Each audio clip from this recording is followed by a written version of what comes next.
നമസ്കാരം. കൊന്നിട്ട് പോടാ എന്നാണ് ശശി തരൂരിനെ നോക്കി കോൺഗ്രസുകാർ മൊത്തം പറയും. കഴിഞ്ഞ കുറെ നാളായി ശശി തരൂർ കോൺഗ്രസുകാർക്കിട്ട് ചെണ്ടയിൽ കോലിട്ട് കൊട്ടുന്നത് പോലെയുള്ള ഉഗ്രൻ കൊട്ടാണ് കൊടുക്കുന്നത്. കഴിഞ്ഞ കുറച്ചു ദിവസങ്ങളായി ഇന്ത്യൻ രാഷ്ട്രീയ വേദിയിൽ ഏറെ ചർച്ച ചെയ്യപ്പെട്ട ഒരു പ്രസ്താവനയാണ് കോൺഗ്രസ് എം പി ശശി തരൂർ പറഞ്ഞത്. കോൺഗ്രസ് പാർട്ടി അതിന്റെ അടിസ്ഥാന ആശയങ്ങളിൽ നിന്ന് കൂടുതലായി ഇടതുവശത്തേക്ക് വഴുതിപ്പോയി. അത് BJPയുടെ വിഭജന രാഷ്ട്രീയത്തെ പ്രതിരോധിക്കുന്നതിനുള്ള ഒരു തന്ത്രമാകാം. പക്ഷേ അത് പ്രായോഗിക രാഷ്ട്രീയത്തിന് തിരിച്ചടിയാണ് എന്നാണ് തരൂർ പറഞ്ഞത്. ഈ വാക്കുകൾ സാധാരണ വിമർശനങ്ങളല്ല. തരൂരിന്റെ രാഷ്ട്രീയ നിലപാടും കോൺഗ്രസിനുള്ളിലെ ക്ഷയിച്ചു തുടങ്ങിയ ശക്തി സമവാക്യവും ഭിന്നതയും ചേർന്നുണ്ടാക്കിയ ഒരു വലിയ ആശയപരമായ പുനർവിചാരണ പോലെയാണ് നിരവധി രാഷ്ട്രീയ നിരീക്ഷകർ കാണുന്നത്. കോൺഗ്രസ് കഴിഞ്ഞ കുറച്ചു വർഷങ്ങളായി സെക്യുലറിസം എന്ന തന്റെ പഴയ മുഖം കൂടുതൽ തീക്ഷ്ണമാക്കാൻ ശ്രമിക്കുന്നു. എന്നാൽ തരൂരിന്റെ അഭിപ്രായത്തിൽ ഈ തന്ത്രം പലപ്പോഴും പ്രായോഗിക ഭരണകൂട ദക്ഷത എന്ന പ്രധാന ലക്ഷ്യത്തിൽ നിന്ന് പാർട്ടിയെ അകലത്തിലാക്കും. തരൂരിന്റെ വിമർശനത്തിന്റെ അടിവേരുകളിൽ രണ്ട് കാര്യങ്ങൾ വ്യക്തമാണ്. കോൺഗ്രസ് പാർട്ടിക്ക് അതിനുള്ളിലെ ആശയപരമായ ഏകീകരണം നഷ്ടപ്പെട്ടിരിക്കുന്നു. വോട്ടർമാരുടെ യാഥാർത്ഥ്യ ഗതികൾ മനസ്സിലാക്കി പ്രവർത്തിക്കാൻ പാർട്ടിക്ക് കഴിയുന്നില്ല. അതിനൊക്കെ പുറമെ പാർട്ടിക്കുള്ളിൽ നിന്ന് ഉയർന്നു വരുന്ന അസ്വാരസ്യങ്ങളും പൊട്ടിത്തെറികളും പലപ്പോഴും പാർട്ടിയെ ഭിന്നതയുടെ വക്കോളം കൊണ്ടുചെന്ന് എത്തിക്കുന്നുണ്ട്. അധികാര കസേരയ്ക്ക് വേണ്ടിയുള്ള മുറവിളികൾ പാർട്ടിയുടെ വിശ്വാസ്യതയും അഭിമാനവും ഒരേ സമയം തകർത്ത് തരിപ്പണമാക്കി. ഇതെല്ലാം ചേർന്ന് നോക്കുമ്പോൾ തരൂർ പറയുന്നത് ഒരു നിഷ്കളങ്ക വിമർശനമല്ല, പാർട്ടിയുടെ ദീർഘകാല വഴിതെറ്റലിനെ കുറിച്ചുള്ള ഒരു മുന്നറിയിപ്പാണ് എന്ന് വേണം മനസ്സിലാക്കാൻ. വഴിതെറ്റിപ്പോകുന്ന പാർട്ടിയുടെ സംഘടനാ പരാജയത്തെ പറ്റി തരൂർ ഇതിനു മുൻപും മുന്നറിയിപ്പ് കൊടുത്തപ്പോൾ ഒക്കെ തരൂർ ഒരു മുടിയനായ പുത്രനായി മാറി പാർട്ടിക്ക്. എന്നാൽ പാർട്ടിയുടെ ഈ തിരിച്ചറിവില്ലായ്മ തന്നെയാണ് ഒടുവിൽ തരൂരിനെ BJP രാഷ്ട്രീയത്തിൽ ആകൃഷ്ടനാക്കിയതിലേക്ക് നയിച്ചത് എന്നതും പറയാതിരിക്കാൻ വയ്യ. ഇതൊക്കെ കൂടി നരേന്ദ്രമോദിയുടെ വികസന യാത്രയെ അംഗീകരിക്കുന്ന ആദ്യ കോൺഗ്രസ് ശബ്ദമായി ഒടുവിൽ തരൂരിനെ മാറ്റുകയായി. ഇതുതന്നെയാണ് യാഥാർത്ഥ്യം. പ്രസ്താവനയുടെ രണ്ടാം ഭാഗമാണ് ഇപ്പോൾ കൂടുതൽ ശ്രദ്ധ നേടുന്നത്.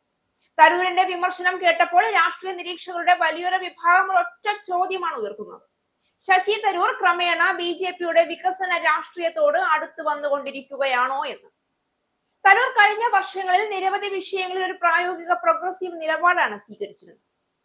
ഇന്ത്യയുടെ വളർച്ച, ഗ്ലോബൽ പ്രതിച്ഛായ, ടെക്നോളജി മുന്നേറ്റം, സാമ്പത്തിക സുസ്ഥിരത, ഈ വിഷയങ്ങളിൽ അദ്ദേഹം പലപ്പോഴും നരേന്ദ്രമോദി സർക്കാരിന്റെ പല പദ്ധതികളെ കുറിച്ചും തുറന്നു പറഞ്ഞ് പിന്തുണച്ചിട്ടുണ്ട്. ഡിജിറ്റൽ ഇന്ത്യ അനിവാര്യമാണ്, അടിസ്ഥാന സൗകര്യ വികസനം ശരിയായ ദിശയിലാണ്, ഗ്ലോബൽ പ്ലാറ്റ്ഫോമുകളിൽ ഇന്ത്യയുടെ നില ഉയർന്നിരിക്കുന്നു. ഈ വിഷയങ്ങളിൽ തരൂരിന്റെ അഭിപ്രായങ്ങൾ BJPയുമായി ഒത്തുനിൽക്കുന്നുവെന്നത് ഉറപ്പാണ്. കോൺഗ്രസിനെതിരെ ഇത്തരം തുറന്ന വിമർശനം മറ്റാരും പാർട്ടിക്കുള്ളിൽ നിന്നുകൊണ്ട് തന്നെ ഉന്നയിച്ച ചരിത്രമില്ല. രാഷ്ട്രീയ നിരീക്ഷകരുടെ വിലയിരുത്തൽ പ്രകാരം തരൂരിന്റെ പ്രസ്താവന ഒരു സാധാരണ അഭിപ്രായമല്ല. അത് 3 തലത്തിൽ വിലയിരുത്തപ്പെടുന്നു. അതിലൊന്ന് കോൺഗ്രസിനുള്ളിലെ ആശയപരമായ അസ്വസ്ഥതയാണ്. തരൂർ മുൻപ് പോലും കോൺഗ്രസിന്റെ സംഘടനാപരമായ ദുർബലതയെ ചൂണ്ടിക്കാട്ടിയിട്ടുണ്ട്. പാർട്ടി യഥാർത്ഥ പരിഷ്കരണം ഒഴിവാക്കുന്നതായി അദ്ദേഹം വ്യക്തമാക്കിയിട്ടുണ്ട്. കൂടാതെ തരൂരിന്റെ പ്രസ്താവന യുവ വോട്ടർമാരുടെ ചിന്താഗതിയോട് അടുത്തു നിൽക്കുന്നതാണ്. ഇന്നത്തെ വോട്ടർമാർ ആശയത്തിനേക്കാൾ വികസനം, തൊഴിൽ അവസരങ്ങൾ, ഗ്ലോബൽ കണക്ടിവിറ്റി എന്നിവയെ മുൻനിർത്തിയാണ് രാഷ്ട്രീയ തീരുമാനമെടുക്കുന്നത്. തരൂർ ഇത് മനസ്സിലാക്കുന്ന നേതാക്കളിൽ ഒരാളാണെന്നതും തരൂരിന്റെ പുതിയ പ്രസ്താവനകൾ വ്യക്തമാക്കുന്നു. BJPയുടെ വികസന രാഷ്ട്രീയത്തെ അംഗീകരിക്കുന്നതിലൂടെ അദ്ദേഹത്തിന്റെ രാഷ്ട്രീയ ഭാവി കൂടുതൽ വിശാലമാകാം എന്നൊരു ചിന്തയും മൂന്നാമതായി തരൂരിന്റെ ചിന്തയിലുണ്ട് എന്നും വിലയിരുത്തപ്പെടുന്നുണ്ട്.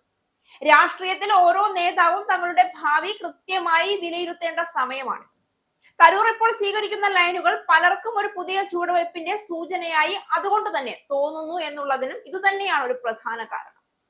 തരൂരിന്റെ വിമർശനം കോൺഗ്രസിന് നൽകുന്ന തിരിച്ചടി ചെറുതല്ല. നരേന്ദ്രമോദിയുടെ പ്രധാന രാഷ്ട്രീയ ശക്തി എല്ലായ്പ്പോഴും വികസനം തന്നെയാണ്.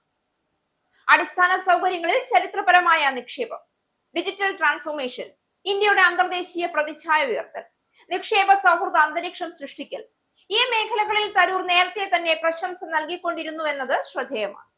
തരൂർ പറയുന്നത് രാഷ്ട്രീയ പാർട്ടിയെ സംബന്ധിച്ച് പാർട്ടി വിരുദ്ധ പ്രസ്താവനയാണ് എങ്കിലും ഇത് രാജ്യത്തിന്റെ വികസന പ്രവർത്തനത്തിൽ BJP സർക്കാർ നടത്തിവരുന്ന അടിസ്ഥാന സത്യത്തെ ഉയർത്തി കാട്ടുന്നത് തന്നെയാണ്. രാജ്യത്തിന്റെ ഭാവി വികസനത്തിലാണ് വോട്ടർമാരുടെ ആഗ്രഹം, തൊഴിലാണ്. ഇന്ത്യയുടെ സ്വപ്നം ഗ്ലോബൽ ലീഡർഷിപ്പിലാണ്.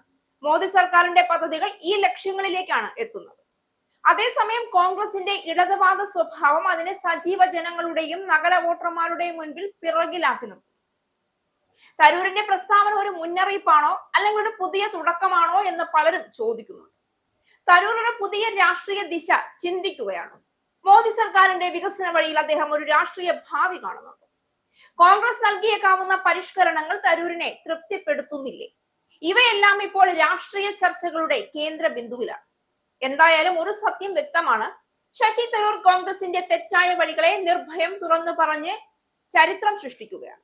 മോദിയുടെ വികസന പദ്ധതിയേക്കാൾ ശക്തമായ ദർശനം ഇപ്പോൾ ആരും അവതരിപ്പിച്ചിട്ടില്ല എന്ന് ലവലേശം ഭയമില്ലാതെ തരൂർ തുറന്നടിക്കുമ്പോൾ ആ വാക്കുകൾ കാട്ടുളി പോലെ കോൺഗ്രസിന്റെ നെഞ്ചിൽ തറയ്ക്കുന്നുണ്ട് എന്നത് ഉറപ്പാണ്.